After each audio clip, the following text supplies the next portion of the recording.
రాబోయే ప్రాజెక్ట్స్కి ఇప్పుడు ప్రొడ్యూసర్గా, డైరెక్టర్గా, యాక్టర్గా 'డాకు మహారాజ్'లో చూసాం కదా, మామూలుగా కాదు అసలు. అదే అంటున్నా, 'డాకు మహారాజ్'లో చూసాం కదా, మామూలుగా ఉండదు ఆయన పర్ఫార్మెన్స్.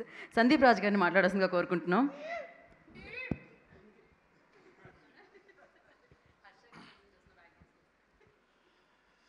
అందరికీ నమస్కారం. సో 1 ఇయర్ బ్యాక్ జోసఫ్ స్క్రిప్ట్తో వచ్చినప్పుడు ఫస్ట్ నుంచి ఏదైతే ఎనర్జీ మెయింటైన్ చేస్తూ ఉన్నామో, ఇది ఇలాగే కొట్టాలి అని అనుకున్నామో ఈ సిరీస్ అంటే, సో బేసిక్గా మనకి ఒక థియేటర్ రిలీజ్ అయిన సినిమాకి కలెక్షన్స్ రూపంలో ఒక కలెక్షన్స్ వస్తుంటే ఇంతమందికి రీచ్ అయింది అని తెలుస్తుంది. ఓటీటీలో ఏంటనంటే మనకి తెలియదు అసలు. వాళ్ళే వచ్చి చెప్తే తప్ప, ఎవరో వచ్చి కంగ్రాచులేట్ చేస్తే తప్ప, ఓకే ఈ కైండ్ ఆఫ్ ఆడియన్స్కి రీచ్ అయింది అది ఇదని చెప్పి. ఫస్ట్ సినిమా కూడా ఇప్పుడు కలర్ ఫోటో కూడా ఓటీటీలో రిలీజ్ అయినప్పుడు ఒక లెవెల్ ఆఫ్ ఒక రిసెప్షన్ చూశాను నేను అందరి దగ్గర నుంచి. సో నాకు తెలిసి అప్పటి వరకు నాకు ఒక యాటిట్యూడ్ ఉండేది ఏంటనంటే, ఒక ఓటీటీలో రిలీజ్ అయిన సినిమాకి, ఒక చిన్న సినిమాకి ఈ లెవెల్ రీచ్ నాకు తెలిసి ఇంకెవరికి రాదు అది ఇదని చెప్పేసి అనుకున్నాను. సో ఓకే అయిపోయింది, ఓకే మనం బాగా నోటెడ్ అయ్యాము అది ఇదని చెప్పేసి అనుకున్నా. లాస్ట్ మంత్ మోగ్లీ షూట్ చేస్తున్నాము. మోగ్లీ షూట్ చేస్తుంటే ఒకడు పరిగెత్తుకుంటూ వచ్చాడు క్రౌడ్లోంచి. నేను అలా నుంచోనంటే, అన్న ఏంటి మీరు చేస్తున్నారు ఇందులో విలన్గా? కాదు తమ్ముడు నేను డైరెక్టర్. అన్న నువ్వు డైరెక్షన్ కూడా చేస్తావా అన్నాడు. అప్పుడు అర్థమైంది, ఓకే ఆడు నన్ను ఎయిర్ యాక్టర్గానే గుర్తుపెట్టుకున్నాడు. ఆడు అన్న ఎయిర్లో నువ్వే కదా నా పిల్లలు కొట్టేది అని అన్నారు. అప్పుడు అర్థమైంది ఎయిర్ రీచ్ ఎంతవరకు వెళ్ళిందో, అనుకున్న దానికన్నా చాలా పెద్ద రీచ్ వెళ్ళింది అని చెప్పి. సో చాలామంది ఒకళ్ళైతే లిటరల్లీ నేను ఇలాగ హ్యాపీ బర్త్డే అని చెప్తే కూడా షేక్ హ్యాండ్ ఇవ్వడానికి భయపడ్డారు. ఆ సీన్ ఇంపాక్ట్ ఎంత పడిందో నాకు తెలియదు అసలు. సో యాక్టర్గా అంటే జస్ట్ లైక్ ఒక డైరెక్షన్ కానీ, రైటింగ్ కానీ ఇవన్నీ స్టార్ట్ చేశాను. కానీ ఒక 2012లో ఒక సందీప్ రాజ్ అనేవాడు యాక్టర్ అవుదామని ఇండస్ట్రీకి వచ్చినవాడు, ఆడు కన్న కళ 13 ఏళ్ల తర్వాత ఈ ఎయిర్తో తీరింది నేను కోరుకున్నది. సో షో రన్నర్ అనండి, ప్రొడ్యూసర్ అనండి, వాట్ ఎవర్, ఈ సిరీస్కి ఫస్ట్ నుంచి ఏంటనంటే ఏదో రకంగా దీంట్లో ఒక భాగం అవ్వాలి, అది ఏదో ఒకటి చేయాలి, ఇలాంటిది మనం ఒకటి జనాలకి ప్రజెంట్ చేయాలి. At this point of time అందరూ లార్జర్ దాన్ లైఫ్ అని ఒక ఇంటెన్స్ డ్రామా అని చెప్పి సిరీస్ల్లో కూడా అందరూ దానికి వెళ్తున్నారు, సినిమాల్లో కూడా అందరూ అదే చేస్తున్నారు. కానీ ఆ ఫన్ అన్నది, ఆ ఎమోషన్స్ అన్నవి అందరూ మర్చిపోతున్నారు. కామెడీ అన్నది చాలా దూరం అయిపోతుంది అనుకొని, ఇలాంటిది ఏదన్నా ఒక ఫుల్ మీల్స్ లాగా ఉండేలా ఒకటి ఉండాలి, ఏడిపించాలి, నవ్వించాలి. ఫుల్ మీల్స్ అనకూడదు, ఇందులో యాక్షన్ ఇదేం లేదు కాబట్టి. So just like all kind of emotions ఉండాలి. ఒక హ్యూమన్ ఎమోషన్స్ చాలా చాలా రోజులు అయిపోయింది. జనాలకి ఒకప్పుడు వాళ్ళేంటో వాళ్ళకే చూపిద్దాం, ఒకసారి వాళ్ళ ఇంటర్ డేస్ గుర్తు చేద్దాం అని చెప్పి ఒక జస్ట్ లైక్ ఒక కంకణం కట్టుకున్నట్టు అలా కూర్చొని స్టార్ట్ చేసాము. స్టార్ట్ చేసిన తర్వాత ఫస్ట్ నుంచి ఆ ప్రాసెస్లో కానీ అవి కానీ అంతమంది ఈ పిల్లలు మిషన్ ఇంపాసిబుల్లో యాక్ట్ చేసిన పిల్లలు ఫస్ట్ ఆఫ్ ఆల్ ఇంటర్ అనగానే జస్ట్ లైక్ ఒక ఆల్రెడీ యాక్టర్స్ని తీసుకొచ్చి క్లీన్ షేవులు చేసేసి అలా పెట్టకుండా డైరెక్ట్ ఇంటర్ చదివే పిల్లల్ని పెడదాము అని చెప్పేసి వీళ్ళ ముగ్గురుతో నేను మిషన్ ఇంపాసిబుల్ సినిమాలో యాక్ట్ చేసినప్పుడు నాకు వీళ్ళు ముగ్గురు తెగ నచ్చేశారు.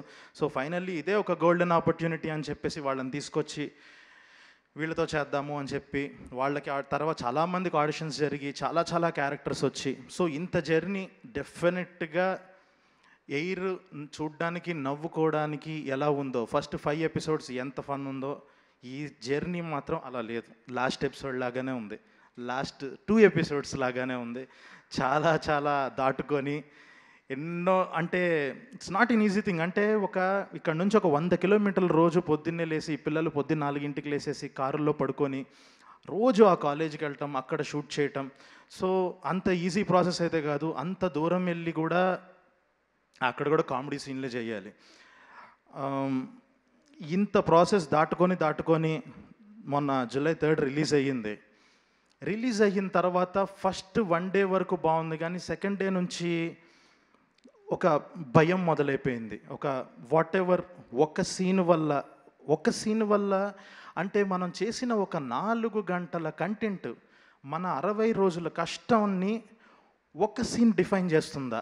దానివల్ల మనకి పబ్లిసిటీ వస్తుందా అంటే రాదు.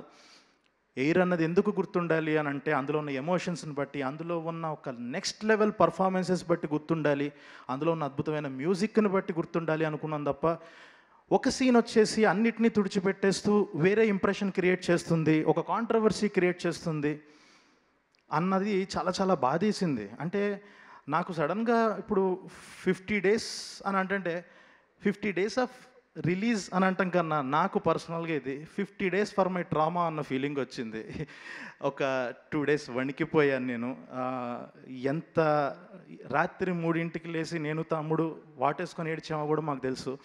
అంత టెన్షన్ వచ్చేసింది ఆ టైంలో, ఏంటిది ఎటో వెళ్ళిపోతుంది అని చెప్పి. సో చాలామంది మా ఫ్రెండ్ అడిగాడు, ఏంటి భయపడ్డావా, ఏంటి భయపడుతున్నావా అది ఇది అని అంటే నేను ఒకటే మాట అడిగాను, ఎప్పుడు నువ్వు లాస్ట్ టైం ఒక ఇన్స్టాగ్రామ్లో రీల్స్ ఇలా స్క్రోల్ చేస్తుంటే ప్రతి రెండో రీల్లోనూ ఒకటే కంటెంట్ వస్తుంది, నువ్వు ఎప్పుడన్నా అబ్జర్వ్ చేసావా?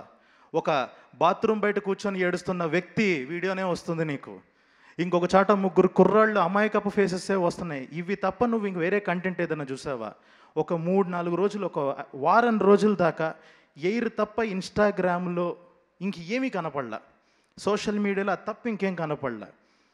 ఇన్ని ఎమోషన్స్ ఇస్తున్న ఒక సిరీస్ సక్సెస్ మీట్ కూడా అవ్వలేదంటే భయపడ్డావనే అర్థం. భయపడ్డాం, తగ్గుండాలి, ఒక చిన్న తప్పు జరిగింది అని చెప్పి తర్వాత అందరికీ సారీ చెప్పాం. ఒక పెద్ద దెబ్బ తగిలి దాని నుంచి ఎలా బయటపడాలి అనుకుంటున్న టైంలో నా లైఫ్లో నేను ఎప్పుడు అలాంటిది ఎక్స్పెక్ట్ చేయలేదు. కారులో వెళ్తుంటే వెనకాల బైక్ల మీద చేసి హాయ్ అన్న హాయ్ అన్న హాయ్ అన్న అని చెప్పి కారు సెల్ఫీ దిగుతారని నేను ఎప్పుడు అనుకోలేదు. సో ఆడియన్స్ అందరు వచ్చి ఒక 100 మంది ఒక చోట తగిలిన దెబ్బకి ఆయింట్మెంట్ రాసి రాసి రాసి ఫైనల్గా ఆ దెబ్బని మాంచి నన్ను ఇక్కడ నుంచోబెట్టింది. అంత లవ్ నేను ఎప్పుడు ఎక్స్పెక్ట్ చేయలేదు. సో కొన్ని అవుతుంటాయి, మిస్ఫైర్లు అవుతుంటాయి, అది అవుతుంటాయి, కానీ it's a greatest lesson.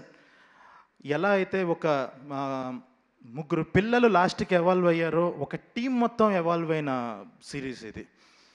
So చాలా చాలా దాటుకొని ఫైనల్గా ఇప్పుడు ఇంత మంచి సక్సెస్ చాలా అంటే జనరల్గా చాలామంది నాకు కాలేజ్ అడ్మినిస్ట్రేషన్స్ నుంచి కూడా కాల్స్ వచ్చి భలే చూపించారండి, ఎస్ అండి తప్పదు, మాకు ఆ స్ట్రెస్లో మేము అలా కొడతాము, తప్పట్లేదు. అండ్ ఇంకొకటి, ఒక కాలేజ్ బ్యాక్డ్రాప్లో తీస్తున్నప్పుడు అందరూ ఫ్యాకల్టీని కామెడీ చేసేసి చూపిస్తారు. ఒక కామెడీ సిరీస్లోను కానీ ఒక కామెడీ కంటెంట్లో కానీ మాకు కూడా ఇంత రెస్పెక్ట్ ఇచ్చారండి, మా మనోభావాలకు కూడా ఇంత రెస్పెక్ట్ ఇచ్చారు, థ్యాంక్ యూ సో మచ్, దీని సెకండ్ సీజన్ ఎప్పుడు వస్తుంది అని చెప్పేసి ఒక్కొక్కళ్ళు వాళ్ళ ఎమోషన్స్ చూపిస్తుంటే ఓకే, మనమైతే పిచ్చాషలు అయితే ఏం వేయలేదు, మనం ఖచ్చితంగా ఇది పేరుకి చిన్న పిల్లల కంటెంటే కానీ ఇంత వైడర్ ఆడియన్స్కి రీచ్ అవుతూ ఒక పక్కన పేరెంట్స్ కనెక్ట్ అవుతున్నారు, ఇంకో పక్కన చిన్నపిల్లలు కనెక్ట్ అవుతున్నారు.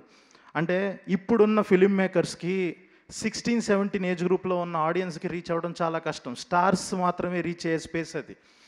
కానీ ఇలాంటి ఒక కంటెంట్ చాలామంది పిల్లలు ఓన్ చేసుకొని మా బయోపిక్ తీశారు, అసలు మమ్మల్ని చూసినట్టుంది అని చెప్పి. మొన్న అయితే కొంతమంది గ్రూప్ ఆఫ్ గర్ల్స్ ఒకటి, నేను గుడి దగ్గరికి వెళ్తే అదేంటండి మా రోషన్ అలా కొట్టారు, మేము చాలా హర్ట్ అయ్యాం సార్ అన్నారు ఒక 20 మంది వచ్చి. అప్పుడు రియలైజ్ అయ్యా అనమాట, ఒక విషయం రియలైజ్ అయ్యింది ఏంటంటే ఈ సంవత్సరం ఇద్దరు యాక్టర్లు వాళ్ళని కొట్టారు, టార్చర్ పెట్టారు, ఇద్దరికి కలిసి వచ్చింది. సో ఎవరన్నా యాక్టర్లు వాళ్ళకి కలిసి రావాలంటే ఈయన కొట్టండి స్క్రీన్ మీద. సో వీళ్ళ ముగ్గురితో జర్నీ ఎవ్రీవన్. సో నాకు ఎందుకు ఇక్కడే వీళ్ళందరినీ పొగిడేసి, ఎందుకనంటే జనరల్గా సినిమా మొత్తం అయిపోయాక ఒక సక్సెస్ మీట్లో ఇదే మనందరం కలిసేది లాస్ట్ అని చెప్పేసి అందరూ ఒకళ్ళనొకళ్ళు పొగిడేస్తారు. నాకు తెలుసు కాబట్టి నేను పొగడట్లేదు. ఎందుకనంటే ఇప్పుడు వర్షాల్లో చూశారు, వర్షాకాలంలో ఈ కంటెంట్ అంతా చూసి మాది ఇంత తీసుకున్నారు కదా, నెక్స్ట్ సమ్మరు ఒక పక్కన పెద్ది వస్తుంది, ప్యారడైస్ వస్తుంది, వాళ్ళతో పాటు తర్వాత ఒక వారము ఒక 15-20 రోజుల తర్వాత 3 పిల్లలు మళ్ళీ వస్తారు, మీరు చూసిన 3 పిల్లలు. ఈసారి ఇంకా లార్జెస్ట్ స్కేర్ ఎమోషన్స్, మీ లైఫ్ని ఈసారి సెకండ్ ఇయర్లో మీ లైఫ్ని ఇంకా ఇంకా ఇంకా చాలా చాలా వాల్యూస్ని అద్భుతంగా ఖచ్చితంగా చూపిస్తాము. చాలా అద్భుతంగా ఉండబోతుంది సెకండ్ సీజన్. ఎయిర్ 2 అదిరిపోద్ది, పక్కా చెప్తున్నాను అది. సో ఇందాక అన్నట్టు వీళ్ళని పిల్లలుగా మిషన్ ఇంపాసిబుల్లో చూసి ఇప్పుడు పెద్దయ్యాక మళ్ళీ చేస్తారంటే నెక్స్ట్ ఇయరే మళ్ళీ మనందరికీ పని పడింది డిసెంబర్ ఆ టైం నుంచి మొదలుపెట్టి. సో ఫైనల్గా థ్యాంక్ యూ సో మచ్. ఇంకా ఇంకొక టీం వెయిట్ చేస్తున్నారు. ఫస్ట్ ఆఫ్ ఆల్ అందరికీ కంగ్రాచులేషన్స్ మనందరికీ. సో లాస్ట్ ఒకే ఒక్కటి, ఈ సిరీస్ మొత్తంలో నేను చేసిన తప్పు ఒకటి చెప్తాను. ఒకే ఒక తప్పు ఏంటి అని అంటే, జనరల్గా మాకు నాని అన్న అంటే చాలా ఇన్స్పిరేషన్, అది చాలా ఫస్ట్ నుంచి చాయ్ బిస్కెట్లో జాయిన్ అయిన దగ్గర నుంచి నాని అన్న చాలా ఇన్స్పిరేషన్ అని తీసుకొని ఉన్నాం. ఒక మాట ఎయిర్ సక్సెస్ చూశాక ఒక మాట అనిపించింది ఏంటంటే, నాని అన్నలాగా నేను కూడా కోర్టు సినిమా బాగోకపోతే నా హిట్ 3 చూడొద్దు అని అన్నట్టు, మోగ్లీ గురించి కూడా మాట చెప్పేసి ఏరు బాగోకపోతే నా మోగ్లీ చూడొద్దు అన్న స్టేట్మెంట్ పాస్ చేసి ఉండాల్సింది. ఈ లెవెల్ ఇది హిట్ అయింది. So thank you so much ఇంత ఆదరిస్తున్నందుకు. సో నెక్స్ట్ వీక్ మళ్ళీ నేనే వచ్చి ఇలా నుంచొని మాట్లాడతా వేరే ఈవెంట్లో. ఈసారి మోగ్లీ అప్పుడు కలుద్దాం. Thank you so much. And finally అందరికీ చాలా చాలా చాలా పెద్ద కంగ్రాచులేషన్స్ ఈటీవీ టీమ్కి.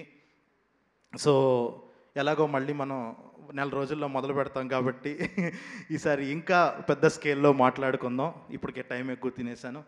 Thank you everyone. Congratulations to everyone. Thank you Sandeep garu, thank you so much. Yes